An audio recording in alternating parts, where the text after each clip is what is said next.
അലിൻ ജോസ് എന്ന് പറയുന്ന എൻ്റെ കൂടെ അഭിനയിച്ച ആൾ വന്നിട്ടുണ്ടായിരുന്നു.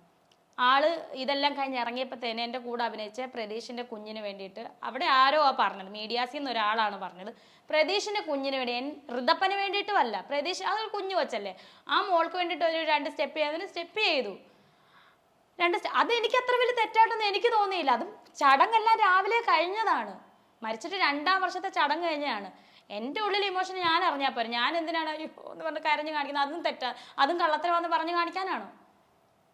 അതും വലിയ പാതകമായിപ്പോയി. അത് ഭയങ്കര റിയാക്ഷൻസും കാര്യങ്ങളും ഒക്കെ ആയിട്ട് ഭയങ്കര രീതിയിൽ സംഭവമല്ല. അവൾ എന്തിനാണ് അങ്ങനെ, അത് ആ അലിൻ പറഞ്ഞ് ശരിയാണ്, ഞാൻ അങ്ങനെ കാണിച്ച തെറ്റാണെന്ന് അത് അങ്ങനെ അങ്ങ് വിട്ട്. അല്ലെങ്കിൽ ഋതപ്പന് വേണ്ടിയിട്ട് ഡാൻസ് കളിച്ച്, അതൊരു പ്രതീഷിൻ്റെ കുഞ്ഞു കൊച്ച, ഋതപ്പനേക്കാൾ ഇളയൊരു കുഞ്ഞ്, ആ കുഞ്ഞിന് ആരോ പറഞ്ഞ് പ്രതീഷിൻ്റെ കുഞ്ഞിന് വേണ്ടിയിട്ട് ഒരു ഡാൻസ് കളിക്കാൻ പറഞ്ഞു. അങ്ങനെയാണ് ആലിൻ 2 സ്റ്റെപ്പ്, ആളെവിടെ പോയാലും ഡാൻസ് കളിക്കുന്ന ഒരു പ്രകൃതമാണ് ആലിൻ്റെയൊക്കെ. അപ്പം അങ്ങനെ ചെയ്തു. അതെനിക്ക് തെറ്റായിട്ടൊന്നും, അതെല്ലാം കഴിഞ്ഞവരെ ഇറങ്ങുമ്പോഴാണ് മീഡിയാസാണ് പറഞ്ഞത്, മീഡിയക്കാരുടെ ഇടയിൽ ഒരാൾ പറഞ്ഞതാണ്, ആരാ എന്താണെന്നും എനിക്കറിയില്ല.